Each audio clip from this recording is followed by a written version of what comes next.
Yo, what up? Welcome to another episode of the Oakland Warriors podcast. I'm Patrick, and I am joined by my friend, Randy Dumalig, Random NBA, at Random NBA, RANDUM NBA on Twitter. Randy, how you doing, man? What's up, Patrick? It's been a while. I'm doing pretty well. I think I'm doing better than the Warriors are doing at 29 and 29. But it's been a good All-Star break. I've been able to spend some time with. I'm talking like I'm one of the players. I'm doing well. It's been a good break. You're that meme. He thinks he's on the team. Yeah. Yeah. So I wanted to have you on because, like you said, the All-Star break happened and I have not put an episode out in like 8 days or something. And it's very purifying for me. And it feels really good to have like stepped away from all this for a while because there's so much angst. It's been such a weird season because we had high hopes, reasonably high hopes. And it's just like when they hover around mediocrity, it's like they show you what they can be, and then they pull you back and say, oh, no, we're not ready for that. We're not there yet. And it's just back and forth. And it's like either be good or be bad. That's how I had felt this whole time. Exactly. And now I'm refreshed and I have, some optimism. These final 24 some odd games, whatever it is, like I'm on board. Like, let's see what happens. How are the Warriors looking to you and how you feeling? What's your temperature on this team? Man, it's like, it's weird to even try and talk about their season at large because there's been so many different parts. They've been missing so many guys. Steph has been hurt twice. Wiggins has been absent a couple times now. And it's just like you said, like they can win games. They beat Memphis on Christmas. They beat the Celtics. Like they won games against the Celtics. And there are games where they, lose to, Wembanyama, type teams. And it's just weird. Like when you have like the best 5-man group in the NBA, right? And you have that lineup, but then on that same team is a bench that hasn't found an identity, is a defense that is supposed to be able to lock up these teams and isn't. Like, it's just a weird juxtaposition of like, we know how good this 5-man lineup can be, and we know how bad the rest, like any other lineup, can also be. Yeah, it's been a pretty Jekyll and Hyde season, to say the least. I mean, right now, like reports coming out that Wiggins isn't ready to go. He has some personal stuff to take care of, and Steph, he's going to be reevaluated in a week. And he's on court just doing like, non-contact stuff, but at least he's moving. And so there's 4 games that he's going to miss before that reevaluation. Who knows if he's going to miss more, but like the 4 games are, I believe, the Lakers, the Rockets, the Wolves, and the Blazers, right? So it's in LA against the Lakers, and then 3 home games, Rockets, Wolves, Blazers, at Chase Center. What do you think they'll come out of these games with? That record, what do you think it's going to be? Well, you're missing Steph, right? For the next, at least these 4 games, they're reevaluating him. And I'm going to count Wiggins out for now and just see how I feel about this group of guys. But if Wiggins gets back, I mean, that's obviously a huge help, even though he's kind of in a start and stop mode. I think he's missed more time this season than he has for injury and for, his reasons now, like just been a rocky season for him. And he has normally been like an Iron Man in his career.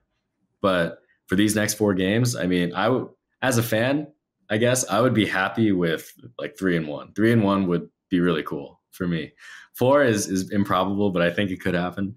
I see 2-2 as kind of the more logical, likely thing. I think they can beat the Rockets and they'll beat one of the Wolves and Blazers for sure. The Lakers, they gave us problems, right? And they didn't even have LeBron in that game before the All-Star break. It was the first game with D'Lo and Vando and all their kind of new help that they had just acquired in that Westbrook trade. Yeah, that's going to be there. A few barometer games. I know that the Rockets are bad, so I mean, you really should win that one. But yeah, the Wolves are in the playoff chase. I think that if you can beat the Rockets and Blazers for sure, you're happy with that, and take one of the next ones, if not both, get greedy. But that's my take on it. I think the Rockets and Blazers you can definitely have. Yeah, I'm pulling for 3-1. I'm concerned if they come out 2-2. I mean, it is what it is, but it's just like to come out. And I'd said for a while that like after the All-Star game is when that the long sprint to the playoffs happened.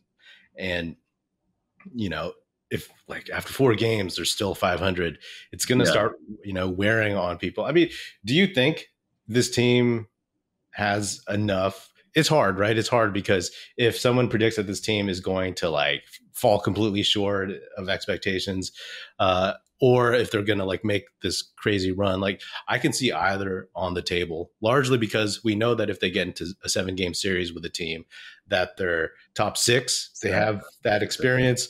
You throw in DiVincenzo, you throw in Kuminga, and then eventually you throw in Gary Payton the second. They're really short still. And then JaMychal Green at the end. But other teams won't want to face them if healthy, right? Because that's the bottom line. I think the healthiest team is going to win.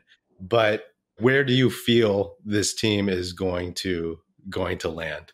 I think the optimist take in me is that they can secure maybe 6 and just avoid the play-in. I think if they can really like just hold on to 6, 5, I don't even think. I'm sure the numbers are really close, but yeah, if they can get to 6 and just avoid the whole single elimination mess that could be, I'd be really happy. I think, realistically, I could see them as just kind of be in the 7 or 8, going maybe 24 games left. If they go, 15 and 9, I don't like, could win a few more games, but I don't know. 7-8 seems like the likely one for me. But if they get 6, I'll be really happy. Just less stress, man. Less stress after the last day of the season. Well, they're 1 game right now out of the 6th spot. And in front of them right now, immediately, are the Pelicans and Wolves. The Warriors are 9th. Thunder are 10th. I mean, the Pelicans they're spiraling. It seems like they won't have Zion for a while, so that's a team. And then above, I mean, like the Nuggets are trending up. The Grizzlies, they might start trending up. I don't know. They've been having problems still. The Kings haven't had too many bumps in the road. Yeah, with the Clippers, I mean, they're looking better. It's a question of what happens now and if they're healthy and if Westbrook adds or detracts from what they got going.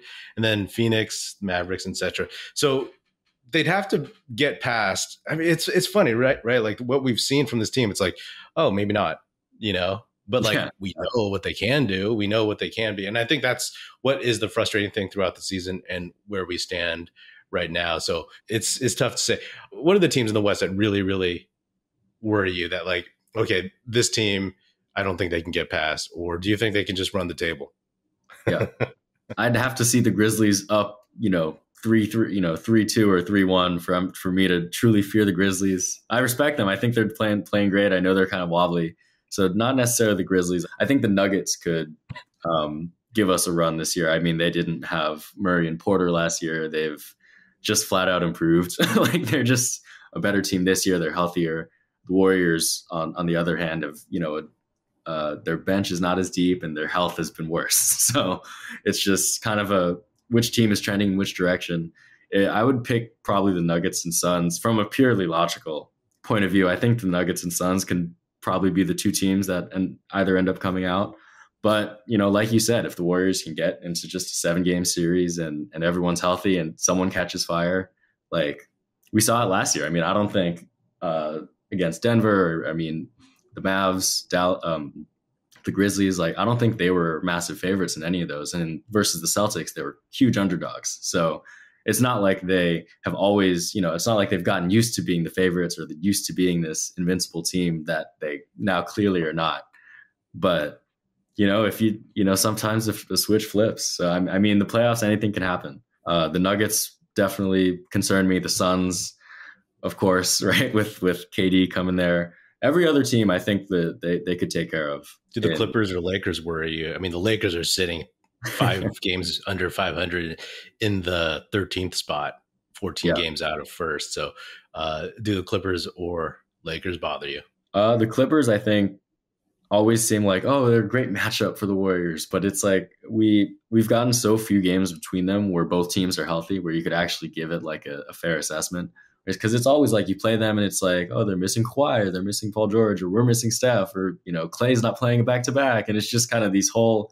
I mean, in the playoffs, all your stars are going to play all the games if they're able to, and it's just hard to evaluate them so far.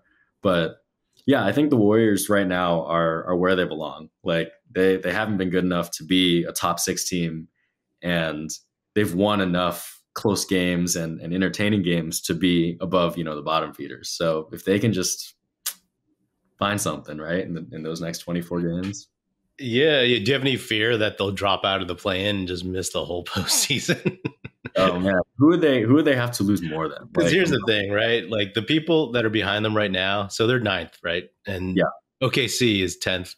Then it's the Jazz, the Blazers, the Lakers, the Spurs, the Rockets. The Rockets, the Spurs, they're beyond, and they want to tank. The Jazz, the Blazers, and the Lakers. We know the Lakers want it. We know the Blazers want it. The Jazz, I don't know if they want it. It seems like they're cool just coasting out. And then the Thunder, I think those guys are going to compete no matter what. So to me, it's really the Thunder and the Jazz if they are going to actually make an effort to try to make the play-in. I don't know. Like I do have concerns it's tight. Like the Warriors are one game out of being 12th, right? Or basically one game out of 11th and 12th. Right.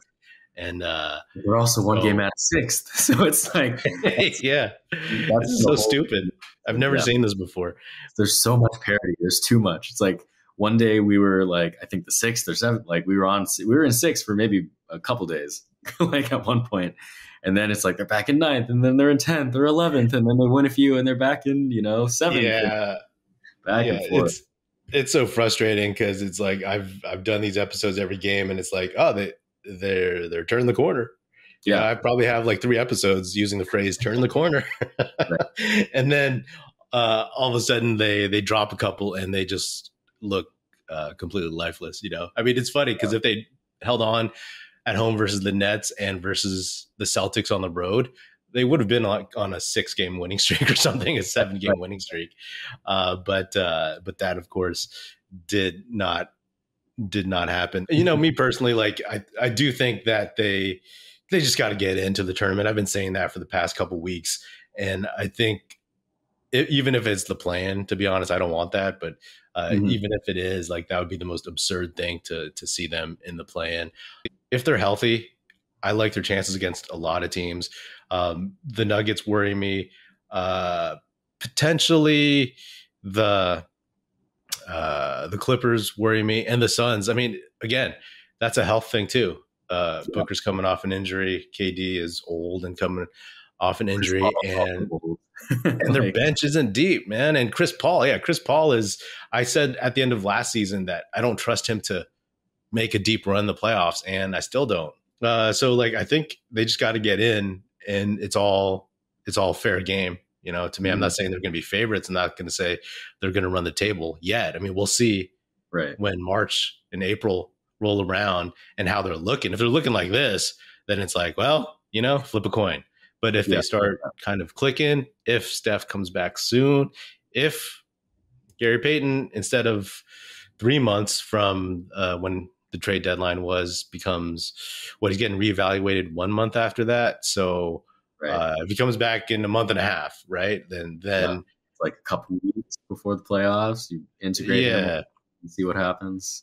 And then you're talking. Is there anybody on the buyout market that you care about at this point? I think you have to sign them by March 1st for them to be eligible for the playoffs. Is there anybody that excites you or that you think is worth it?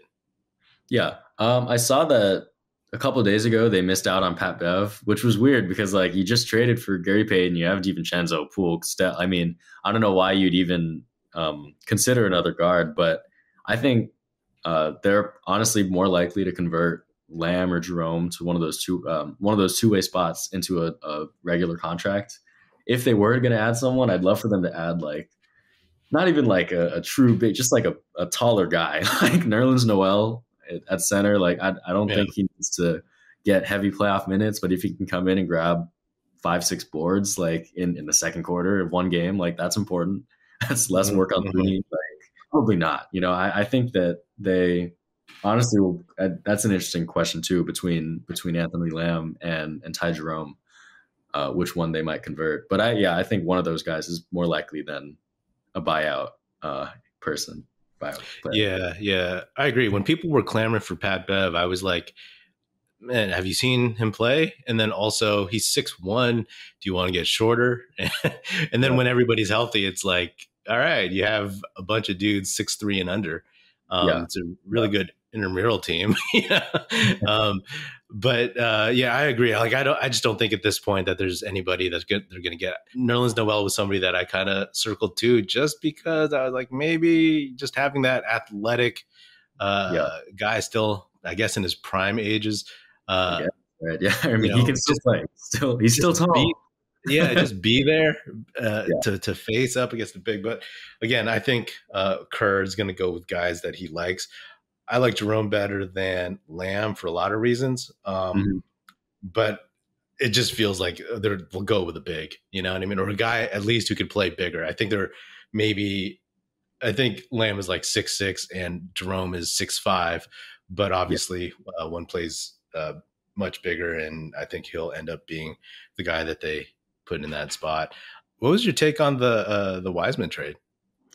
Yeah, I mean, I know that Twitter is not the environment for like any type of at least attempt at like a normal conversation on it, because there are people who just didn't want him on the team from the jump, and that's fine. But like while he was here, I thought it was a weird fit at first. He was showing flashes. He got hurt his rookie season, and he never got started. He feels like he just never. I know the first 10 games of this season he was playing, and then he got sent down to the G League again.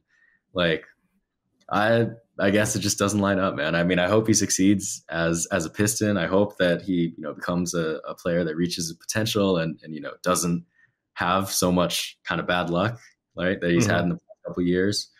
But like I said, like it's a weird bittersweet thing where you're kind of admitting sort of the sunk cost on that pick, but you're also welcoming back someone who is such a key cog in last year's team. But at the same time, he's still not available yet, and it's just like we whiffed on one draft pick, but we can welcome back this guy, and it's a weird vibe. Would you have reversed the trade if you were Bob Myers or the Warriors brass after finding out Gary Payton was hurt? I don't think so. I think that it would have been harder to like say welcome back to James Wiseman than it is to just go through with the trade and wait for him to heal. And I know that, of course, the bill is going to be huge, and Draymond's going to be a free agent potentially. So getting rid of, I think Wiseman was set to make $12 million next year. Payton, I think it's funny. We got Payton back on the same deal that we were kind of iffy to sign him on in the first place. So it's kind of a weird switch around, but I mean, I think long term it's better for both parties. He gets to develop in a place that's more his speed, where you can make mistakes and not get yanked right away because you're trying to win a 5th championship, right? And for the Warriors, you get move him and get back someone who fits in the system, can play with Steph, can set screens, can cut, just really fill in a crucial role on the team. And I feel like at this point, you just have to pray for health, like availability, right? It's just, if everyone's healthy, just let them play 7 games, like just see what happens. But at the same time, if you're missing one guy for a week, even right now, right? Like 1 in 4 or 1 in, 2 and 6 in the next however many games, it's just really not going to put the right vibe on the close of the season. Like they could look really bad, or they could encourage us and turn it around. Have you seen Paul Thomas Anderson's movie The Master with Philip Seymour Hoffman and Joaquin Phoenix? No, I'll have to check that out. Because there's just a scene at the beginning which reminds me of James Wiseman. There's a scene where it's World War II era, and there's a bunch of battleships carrying soldiers to across the Pacific, and a soldier falls off, just some random extra character, and falls off into the water, and they have to like for a second, he thinks someone's going to come get him, but then they just have to leave him behind because they are on this mission. Right. And you assume that maybe somebody came back to get him, or that they just counted as a casualty, this guy floating in the ocean.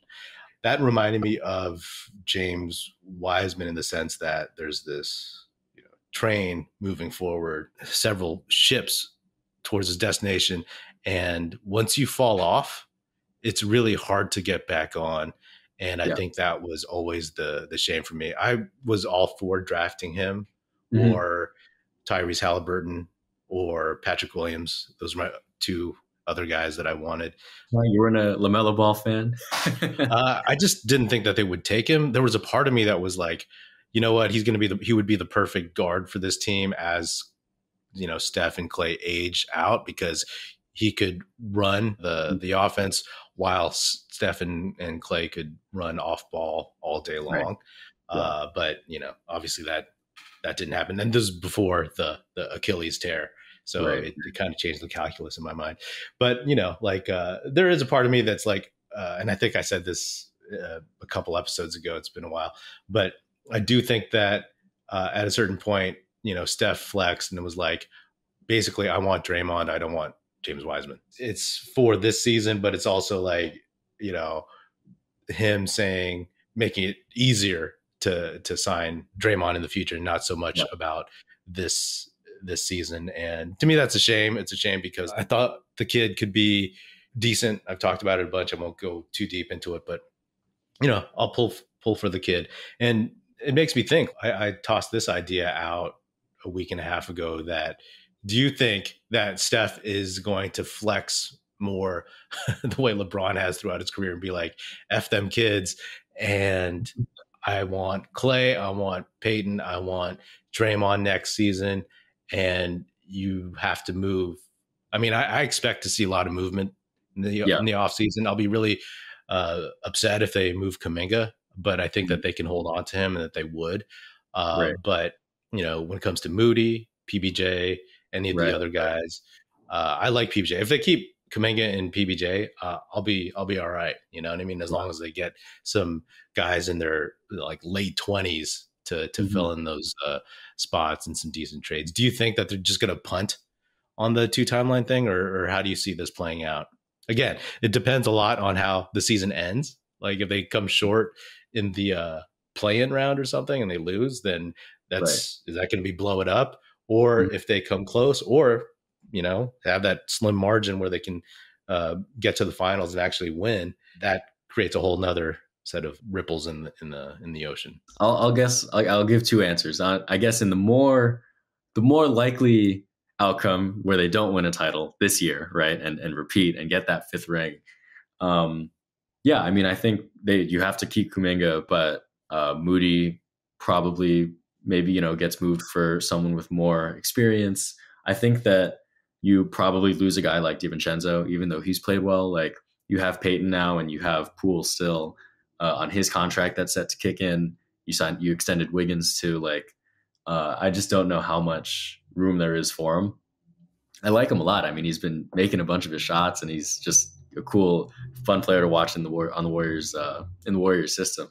But I think Dante could leave. I think he has a player option, but I think he's played well enough to get offers that would exceed that. I think that honestly the bench needs like a long, hard look. I just think like they extended Looney, but like you just need a little more presence. I don't know. Like they've just been eaten up inside in the paint, in the past, even against guys that, I don't know. They're just, it's demoralizing, like it's one thing to watch a team kind of make circus shots over you and just kind of beat good defense. But it's another thing to just give up boards and give up layups and give up just like easy looks. Like that's probably the most concerning thing. And I'm off on a tangent again, but if they can get the defense up, I think that's going to be their priority. But I don't think they punt. I think it's weird when you say 2 timelines, right? Because when you go 15 and 50, you draft James Wiseman at number 2. You forget that during that 15 and 50 year, they also made the move where they swapped D'Lo for Wiggins. But in that trade, it was also their pick. And so you get Kuminga out of that. Poole, right, has probably played way better than people have expected, regardless of the criticism he's taken this season. So it's like, can you have 1.5 timelines? Like, can you have guys that become really solid bench contributors, important role players that eventually, grow into that starting role and kind of take over once, I don't know, in two years maybe?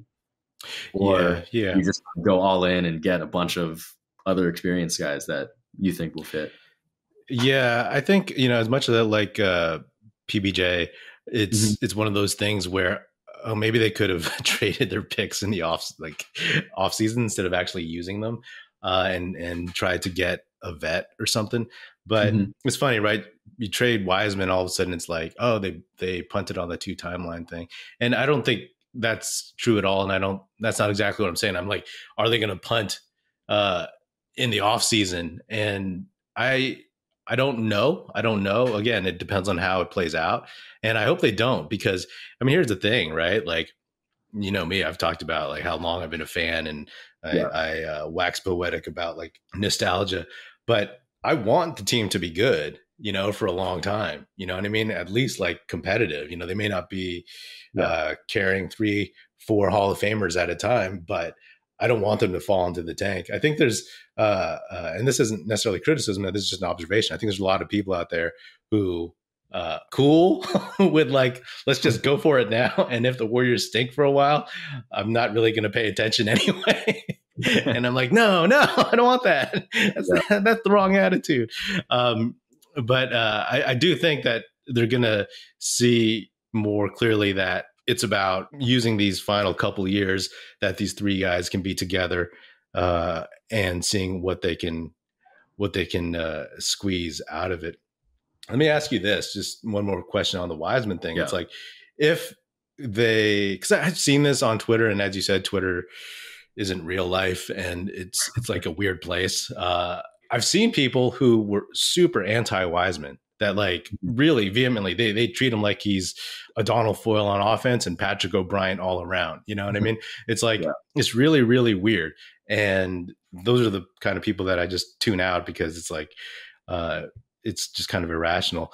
But I've seen some of these folks who were like, we got to win now. It is a timeline thing. And like, just got to take advantage of Steph's prime. We owe it to him, and got to get rid of Wiseman. And then they get rid of Wiseman and they trade for an injured player. And all of a sudden they're like, well, it may not be our year. And, blah, blah, blah. Like, I find it really strange and actually kind of like hilarious how, like, do you see what that, like, the difference is with that opinion? Because you're basically still, quote unquote, wasting a year. It's just that you punted on Wiseman at the trade deadline, instead of seeing if he's valuable to the team still, or seeing if, what I always wanted was to hold him until the summer to see how the season ended, and to see if you could package him with, like, hypothetically, I don't want to trade Poole, but that $23 million comes into effect, and that's all of a sudden like 35-ish million that you can trade for somebody good, right? Like really good, like an all-star in theory, right? Or a borderline all-star. So do you think like it's a waste at all? Like making this trade, if they kind of, fall short, like extremely short of their goals. Like if they make the Western Conference Finals and lose to like a upstart team or the Suns or something, then it's like, shrug your shoulders. But like, say they lose, say they go 0-4 in these next few games, right? I don't know. I think that it's a move that, was gonna, it felt like it was gonna be made either now or in the summer, right? Like they're just asking him to do things that he clearly was not comfortable at, or hadn't developed yet. I mean, they brought in a whole different coach, right? Dejan, I'm gonna butcher his name, Yelovich or whatever.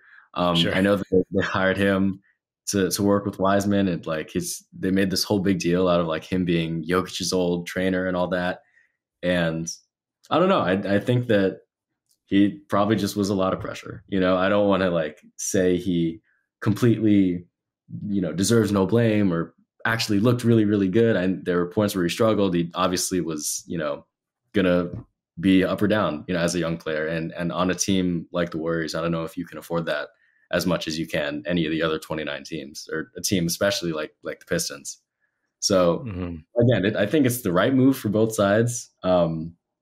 And for the Warriors, if it gives you, that extra flexibility that you need to make those tough decisions, you try and keep Draymond, you try and build the team around what you can with some experience and with hopefully some more defense, like the more defense in this year.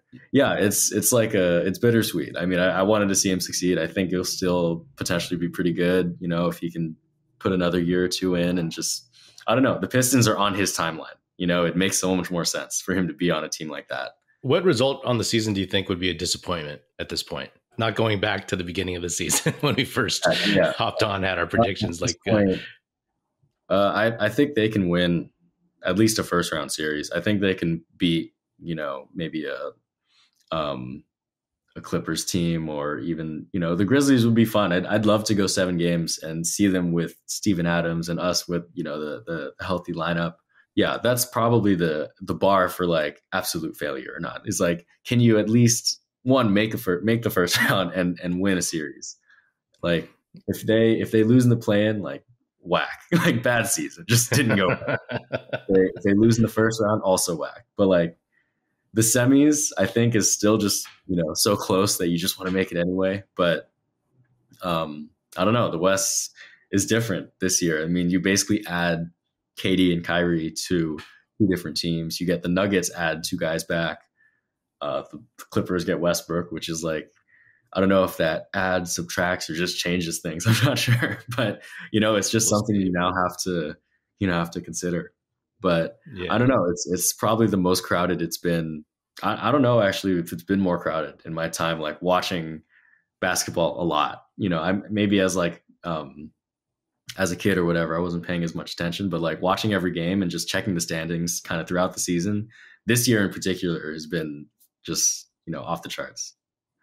Yeah. It's not very common. I mean, to have all these teams from like 14 to 6 or 5 be this close together. That's, I don't remember the last time. Maybe there's like, sometimes 4 teams, right, that are fighting, but like that many teams, it's really rare. And, I think, I mean, I've said this before, I'm just here for the ride, man. Like I obviously pulling for the Warriors and want to see, but I think I've prepared myself for, I'm not usually a big, like, drama guy or anything like that. And that's not what I'm looking forward to, but I'm looking forward to like, if things just splatter on the wall, I'm going to be fascinated with the moves that happen. Like, is Myers going to stick around? Is Kerr going to stick around? Is Poole on the table? Is Draymond on the table? How are they going to figure out? Is there chat around Clay?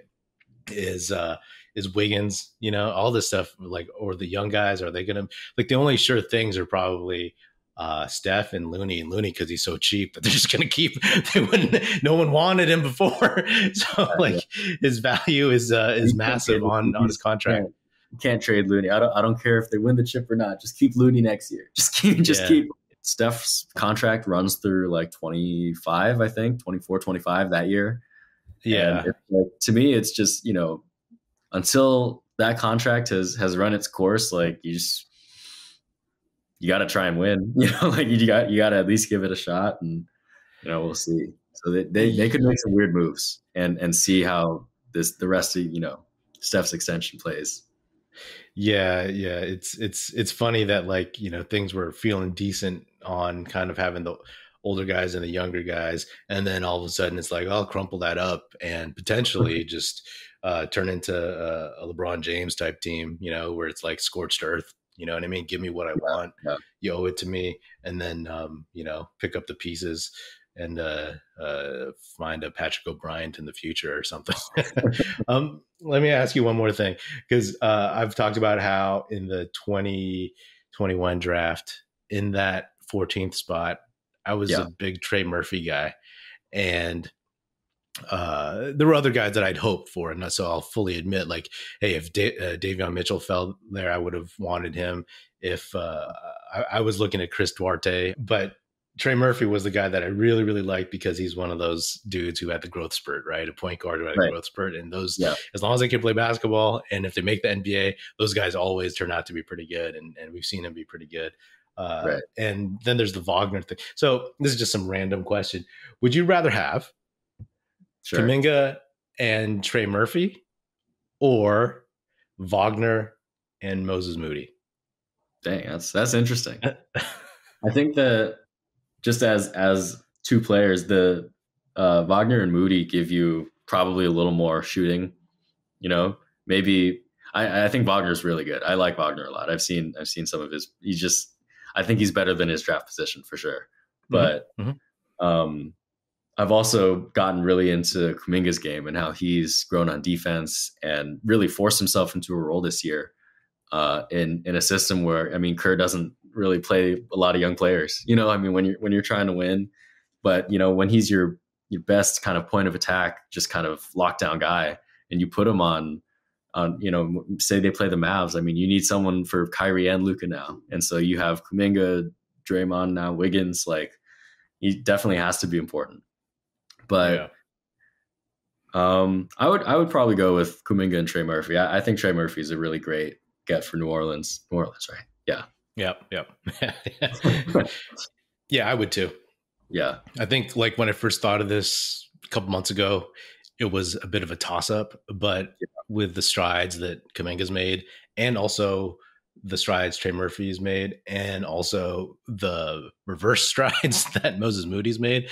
Some people would say like, hey, I'll take the one guy, but I'll be like, I'll take the two because I think the defensive potential of Kuminga and Murphy, and Murphy's a great shooter. You know, he's that corner shooter that people need, you know? And so I would do that. I'm probably like, I think Wagner's great. I think he'll be awesome.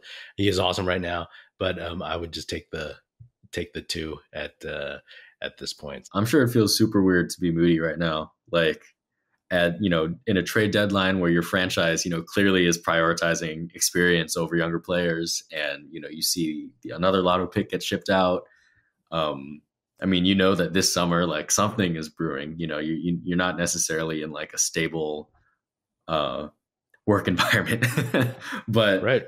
No, I mean, I think that it was, you saw him play in the playoffs, right? I mean, he played some minutes against Dallas. He was playing, I don't know how much time he saw in the finals, but it really looked like he could get at least 15 minutes a game this year. And just hasn't, right? Like, I don't know if it's like a matter of like his defense, his foot speed or whatever. We know that the shot like is also hit or miss. I know that he, there was a stretch where he would come in to get, you know, he was getting a few looks, maybe early second quarter, and the shot just wasn't falling and it just he wasn't super effective. So yeah, I mean, you're rooting for him. You know, I think he has like sort of that sneaky bounce, which is always fun to watch. You know, he'll go on the baseline and kind of dunk when he doesn't, when it looks like he shouldn't. But yeah, that's another guy that I wanted a little more from, I would say, this season. I guess you'd say that for almost anyone on a 500 team. You know, there's still, you know, 24 games of the season left and ain't over. It could all of a sudden turn into like the greatest victory of this dynasty. But, you know, it's obviously hasn't gone the way anyone thought it would. No one really would have predicted this. But, you know, even though there's maybe like 12, 15 things you could write down, what would you pinpoint as the main things that have led to where the Warriors are now?